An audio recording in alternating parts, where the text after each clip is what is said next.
시청자 여러분, 안녕하십니까? 이제는 우리가 경자년도 지나고, 우리가 이민년, 즉, 우리가 2022년 새해가 밝았는데요. 우리가 2022년에는 우리가 하나님과 어떠한 관계를 가져야, 또 우리가 아브라함이 어떻게 하나님께서 어떻게 그와 같이 함께 하셨고 그와 같은 믿음이 어떻게 나타나는가, 이것을 오늘 34번째 시간으로 여러분들과 함께 나누고자 합니다. 자, 이 아브라함이 여러분들이 앞에서 배웠듯이 저 시간에 우리가 설명을 했습니다만은 우리가 횃불 언약을 은혜 언약이라고 한다고 말씀드렸습니다만은 이 은혜 언약을 받은 그 아브라함이 믿음이 어떻게 나타나는가를 이번 시간에 16장 11, 12절부터 말씀을 함께 나누고자 합니다. 16장 11, 12절에 보면은 여호와의 사자가 또 그에게 이르되 네가 잉태하였은즉 아들을 낳으리니 그 이름을 이스마엘이라 하라. 이는 여호와께서 내 고통을 들으셨음이니라. 그가 사람 중에 들나귀 같이 되리니 그 손이 이 모든 사람을 치겠고 모든 사람의 손이 그를 칠지며 그가 모든 형제의 동방에서 살리라 하니라 하셨는데, 이 여호와의 사자는 우리가 말라크 여호와로 그에게 내가 잉태했다는 것은 아들을 낳는다는 이름 이스마엘이라 하였는데, 이스마엘은 본문에 나오는 여호와께서 하갈의 고통을 들으셨음을 기념하여 지은 이름으로 하나님께서 들으신다의 의미며 하나님께서 성경에 처음으로 친히 주신 이름인 것입니다. 왜 하나님께서는 이렇게 친히 이름을 주셨습니까? 오늘날도 마찬가지입니다만은 성경에 이름을 주었다는 것은 하나님께 속한 사람임을 우리에게 보여주는 것이며, 오늘 우리 부모들이 자식을 낳으면 아들과 딸들에게 이름을 지어 주시듯이 하나님께서도 하나님께서 그와 같이 그 아들을 주셨으므로 그와 같이 이름을 주시고 있는 것입니다. 그리고 그 이름이 여호와께서 고통을 들으셨음이라 이렇게 말하는데, 들으셨다는 것은 샤마로 듣고 응답하셨다는 의미인데, 하갈이 집을 떠나 위기에 빠져서 하나님께 기도해야 했음을 표현하고 있는 것이며, 아브라함과 함께 생활하면서 아브라함의 신앙을 가지고 있었음을 우리에게 보여주는 것입니다. 그러므로 하갈도 하나님을 찾아 기도해야 했음을 우리에게 보여주는 것입니다. 그래서 우리가 기도는 우리가 하나님과의 소통하는 그러한 우리에게 허락되신 것임을 우리에게 보여주는 것입니다. 그래서 우리는 항상 기도를 통해서 하나님과 소통을 하게 되는 것입니다.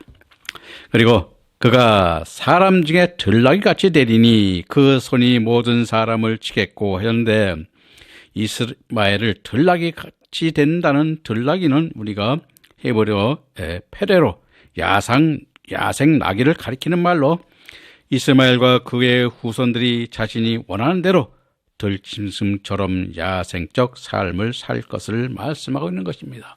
즉 야생적 삶을 산다는 것은 하나님의 순종하는 삶이 아니라 자신의 의지와 자신의 육신적, 즉 자신의 생각으로 모든 생활을 함을 우리에게 보여주는 것입니다. 그리고 그 손에 모든 사람을 치겠고 모든 사람의 손이 그를 칠지며 한 그 손이 치겠다는 것은 서로 적대 관계가 될 것을 우리에게 보여주고 있는 것입니다. 그리고 또한 그가 모든 형제의 동방에서 살리라 하신 동방은 페네로 면전에서의 의미인데, 공동 번역은 모든 형제와 등지고로, NIV 성경은 형제들이 적대감 속에 살 것이라고 번역하였는데, 문자적 의미로는 가나안의 면전이라 볼 수도 있는 유프라데와 수에즈와 홍해 사이에 살았음을 뜻한다고도 할 수 있을 것입니다. 그러나 믿음의 관계로 볼 때는 끝까지 면전에서 대적 관계로서 있을 것을 우리에게 깨닫게 하는 말씀인 것입니다. 면전에 있다는 것은 서로 바라보면서 항상 대적 관계의 삶을 살 것을 우리에게 말해주고 있는데, 이것은 하나님께서 하나님의 후손으로 이삭을 신 이삭과 항상 면전에서 싸움과, 즉 대적하는 믿음의 관계에 있을 것을 우리에게 보여주고 있는 것입니다. 그리고 16장 13, 14절에 보면 하갈이 자기에게 이르신 여호와의 이름을 감찰하시는 하나님이라 하였으니 이는 내가 어떻게 여기서 나를 감찰하시는 하나님을 배웠는고 함이라.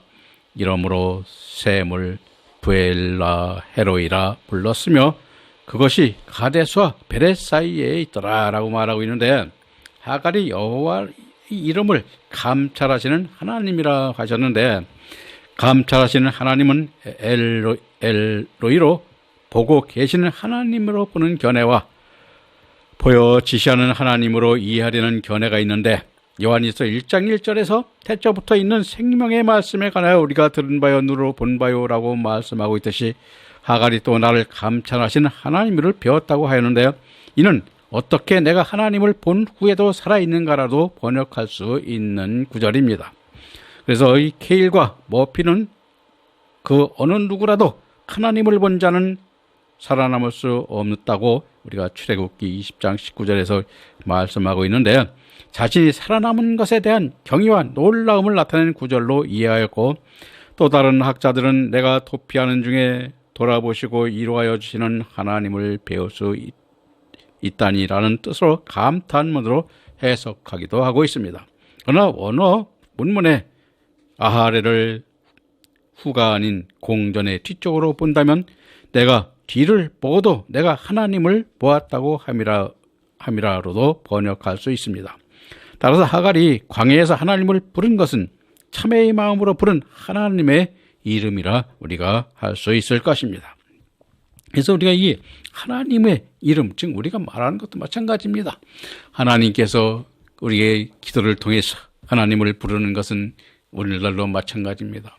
우리가 답답할 때, 또 우리 생명이 어떻게 될지 모를 때, 생명의 갈급함을 갈구할 때 우리가 기도를 하는데, 이러한 것들이 우리가 나타나는 것은 우리 생각일 수도 있고, 또 여기 성경에서도 기록되어 있지만은 하나님께서 그에게 그와 같은 말씀을 응답하심은 바로 하나님께서 항상 우리도 그와 같이 어떤 것이든 우리에게 응답할 수 있는 준비가 되어 있고, 우리가 그 응답에 따라 하나님을 섬기며 하나님께 찬양과 영광을 돌리는 삶이 항상 있어야 됨을 우리에게도 보여주는 것입니다.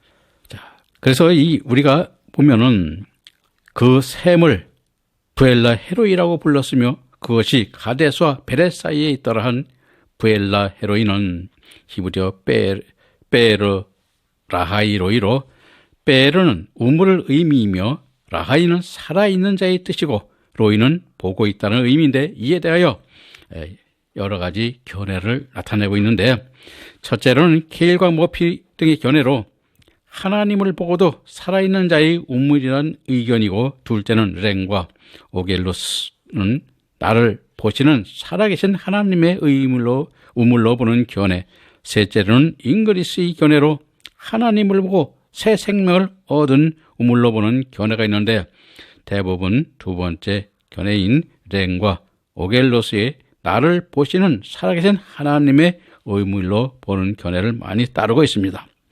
그리고 부엘라 헤로이는 부엘세바 남쪽 현재 아인 가데스로 불리는 서북방에 있는 하갈의 우물이란 의미에서 모이라의 하갈로 불리는 곳인데, 이곳은 아랍인들에 의해 성역화되어 있는 것입니다. 이 성역화되었다는 것은 바로 우리가 이 아랍인들이 한 것이 바로 뭡니까? 여러분들이 보면 알겠습니다만은, 회교라고 그러죠. 우리는 회교라고 그러고, 이 마호메트가 창시한 그러한 교회인데, 우리가 그와 같은 믿음의 사람으로 나타내는데, 그와 같이 이러한 그들의 믿음이 바로 어떠한 믿음인가를 우리가 보여주는 것으로 그 이스마엘 그를 창시자로 보고 그 믿음을 따르는데, 이것이 바로 우리가 하나님의 말씀을 육신의 믿음, 즉 육신의 믿음으로 육체의 모든 것을 우리 인간 생활로 접목하여 믿는 믿음임을 우리가 오늘도 그것을 보여주고 있는 것입니다. 따라서 그리고 이어서 16, 15, 16절에 보면 하갈이 아브라함의 아들을 낳음에 아브라함이 하갈의 낳은 아들의 이름으로 이스마엘이라 하였더라 했는데, 하갈이 아브라함에게 이스마엘을 낳을 때 아브라함이 86세였더라 라고 말하고 있습니다. 하갈이 하나님 말씀대로 이스마엘을 낳았는데, 이것을 구속사적으로 보면 이스마엘은 약속에 따라 낳은 자인 이삭과 구별되는 자로 갈라디아서 4장 23절에 육체를 따라 난 자요 신의 산으로부터 종으로 난 자로 종의 믿음을 가진 자요 율법에 매여 율법의 믿음을 따라 살 자들임을 우리가 보여주고 있습니다. 그리고 아브라함의 나이를 86세로 언급하고 있는데, 86이라는 숫자는 6의 숫자와 관계되는 수로 인간의 육신의 힘으로 낳은 것을 의미하는 것으로 모든 인간의 힘을 이루려는 모든 믿음이 그 인간의 생각과 사고를 갖는 그러한 믿음에 우리에게 보여주고 있는 것입니다. 그러므로 12절에서 그가 사람 중에 틀나귀 같이 되리니 그 손이 이 모든 사람을 치겠고 모든 사람의 손이 그를 칠지며 그가 모든 형제의 동방에서 살리라 하니라 말씀하고 있듯이, 율법의 믿음이 되어 진리의 자손 이삭을 대적하여 죽이는 손이 되고 모든 사람의 손인 진리의 믿음에 따르는 사람이 율법의 믿음에 사람들을 돌이켜 살릴 것을 영적으로 말씀하시고 있는 것입니다. 따라서 오늘 우리들도 완전한 믿음의 사람이 되었을 때 하나님의 말씀을 전하는 목회자가 되어야 하는 것입니다. 그래서 우리가 여러분들이 보면 이 들사람이 누굽니까? 창세기에 첫 나오는 아벨과 가인에서도 가인이 들에서 살았다고 그러죠. 들사람이죠. 그도 이와 같이 들사람인데 그 살인을 하는 그러한 죄를 범했음을 성경에서 우리에게 보여주고 있고, 이와 같이 또 야곱과 에서의 관계에서도 우리가 보여주는데, 에서가 그와 같이 들사람이었음을 우리에게 성경에서 보여주는데, 이 들사람이라고 하는 것들, 이 성경이 이렇게 항상 대비적으로 설명하고 있음을 우리는 깨닫고, 우리가 어떠한 믿음으로 나가야 되는가. 즉 야곱과 같이, 이 아브라함도 마찬가지입니다. 아브라함도 처음에 하나님께서 갈대와 우르를 떠나 어디로 가라고 그랬습니까? 가나안 땅으로 가라고 했죠. 이 가나안 땅에 갈 때 갈 바를 알지 못하고 무엇을 해야 가는지 모르고 갈대와 우르를 떠나서 가나안 땅에 들어갔습니다. 결국 가나안 땅에 들어갔을 때 거기에 흉년이 들고 가뭄이 들므로써 다시 애굽 땅으로 내려갔고, 애굽 땅에서 그의 아내 사레가 바로의 후처로 들어갔을 때 하나님께서 그를 책망하시며 그를 보호해 주신 하나님임을 깨닫고 돌이켜 다시 가나안으로 들어갔습니다. 그때부터 하나님께서 자기를 지켜주시고 보호해 주심을 알고 자기 조카 롯이 그달로멜, 즉 북방이죠. 북방왕의 포로가 되었을 때 그를 갈려가 구해내는 그러한 사람으로서 하나님의 종으로서의 역할을 담대한 믿음의 사람으로 되었음을 우리에게 보여주면서, 지금은 우리가 하나님께서 은혜의 언약, 하나님께서 그에게 은혜를 베푸는 그 은혜가 무엇인가를 깨닫는 믿음으로 이제 여기서 17절에서 17장에서 그것을 우리에게 보여주는 것입니다. 그래서 이어서 우리 17장을 참 보면은 17장에서는 아브라함의 이름이죠. 아브라함은 아브라함이라는 새 이름을 주셨고, 그 안에 있는 사레는 사라라는 새로운 이름을 주셔서 아브라함의 고귀한 아버지를 뜻하는 이름에서 아브라함이라는 열국의 아비가 되는 이름을 주셨고, 사레는 나의 공주라는 뜻에서 그래서 사라라는 열국의 어미라는 새 이름을 주시고 있음을 우리에게 보여주고 있습니다. 그리고 아브라함의 나이도 99세에 이르렀지만 하나님께서는 또 언약의 씨를 사라를 통하여 주실 것을 언약하시며 그 아들을 이삭이라 이름까지 주셨습니다. 우리들도 17장을 통하여 하나님께서 주시는 이름을 받는 하나님이 아들이 되는 믿음의 신앙이 되어야 함을 오늘 우리들에게 깨닫게 하여 주시는 것입니다. 그래서 17장 1절 2절에 보면 아브라함이 90세 때에 여호와께서 아브라함에게 나타나서 그에게 이르시되 나는 전능한 하나님이라 너는 내 앞에서 행하여 완전하라. 내가 내 언약을 나와 너 사이에 세워 너로 심히 번성케 하리라 하시니라 말씀하고 있는데, 아브라함이 86세 때에 하갈을 통하여 이스마엘을 얻은 후 우리가 13년이 지나서야 하나님은 다시 아브라함을 찾으셔서 나는 전능하신 하나님이라 너는 내 앞에서 행하여 완전하라고 하시고 있습니다. 이 본절에서 전능하신 하나님은 엘샤다이로, 엘은 강한 자, 능력이 있는 자의 의미이며 샤다이는 가슴 또는 유방을 뜻하는 말로 곧 모든 것을 충족해 한다는 의미를 가지는 낱말입니다. 다시 말하면 유방은 젖을 내는 곳으로 우리에게 필요한 모든 것을 공급하는 것을 가진 능력자가 되시는 하나님이심을 나타내신 말씀인 것입니다. 그리고 너는 내 앞에서 행하여 완전하라 하셨는데, 원문을 직역하면 너는 내 면전에서 스스로 걸으라, 그리고 너는 완전하라입니다. 따라서 내 면전에서 스스로 걸으라는 것은 하나님께서 공급하여 주시는 신성한 말씀을 받아 누리는 생활을 하는 것을 말하는 것입니다. 우리가 하나님께서 주시는 생명을 누릴 때 우리는 하나님이 내게 임하심을 깨닫고 그 안에서 행하며 하나님 앞에 스스로 걷는 자가 되는 것임을 말씀하시는 것입니다. 또 완전하는 말씀은 탐임으로 여호와께 드리는 제물로 쓰이는 흠없는 동물을 표현할 때도 쓰는 낱말로 우리 인간은 완전할 수 없으나 우리들이 하나님 안에 더해질 때 완전해질 수 있다는 것입니다. 즉 다시 말하면 하나님과 합한 자가 될 때 온전해지고 하나님 앞에서 행하는 믿음의 사람이 됨을 우리에게 설명하고 있는 것입니다. 그리고 17장 3절 4절에 보면 아브라함이 엎드린데 하나님이 또 그에게 일러 가라사대 내가 너와 내 언약을 세우니 너는 열국의 아비가 될지라 라고 말씀하고 있는데, 이것이 우리가 횃불 언약을 통해서 우리가 주시는 아브라함의 우리가 언약을 또 아브라함을 통해서 다시 한번 그 은혜로서 언약을 주심을 우리에게 보여주고 있는데, 아브라함이 엎드렸다고 그랬습니다.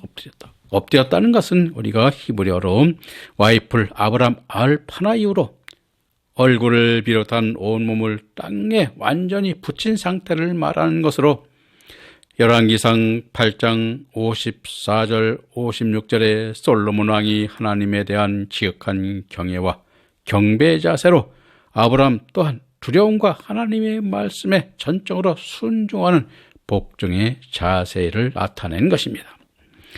또 그리고 내가 너와 내 언약을 세우니 너는 열국의 아비가 될지라 하셨는데, 언약은 아브라함을 열국의 아비로 삼는 언약으로 열국의 아비는 레아브 하몬 꼬임으로 나라들의 풍부, 나라들의 격동을 의미하는 것으로 여러 나라들에게 왁자게 떠들썩하는 소리가 들려오는 뜻으로 본문에서는 아브라함이 이룰 큰 민족이 후손들에 의해 성취될 것을 언약으로 말씀하고 있는 것입니다. 그래서 우리가 하나님께서 우리에게 앞에서도 우리가 말씀을 드렸지만은 이 자손을 셀 수 없이 많은 셀 수 없이 자손을 우리에게 주시겠다고 하신 그 언약을 주시는 것이 바로 우리가 그 주신 언약인 것입니다. 그래서 이 언약을 우리가 하나님께서 어떠한 아브라함이 어떠한 여부나 아브라함이 어떠한 자기 욕심으로 그것을 언약을 청한 것이 아닙니다. 하나님께서 은혜로 그와 같이 하나님의 역사를 이루기 위해서 우리 인간을 창조하시고 그 하나님의 역사를 이루어 가시는 것이 하나님의 그 사랑과 그 은혜로 나타나고 있음을 우리에게 보여주는데, 아브라함이 그 하나님이 베푸신 그 은혜의 하나님의 사랑을 깨닫고 그 사랑의 은혜가 어떻게 우리에게 이루어지는가를 이 아브라함을 통해서 우리에게 보여주고 있는 것입니다. 그래서 우리들도 이 아브라함이 그 은혜가, 하나님의 은혜가 어떻게 나타나는가를 이어서 다음 시간에 다시 깨달아 보도록 하겠습니다. 감사합니다. 오늘 여기서 마치겠습니다.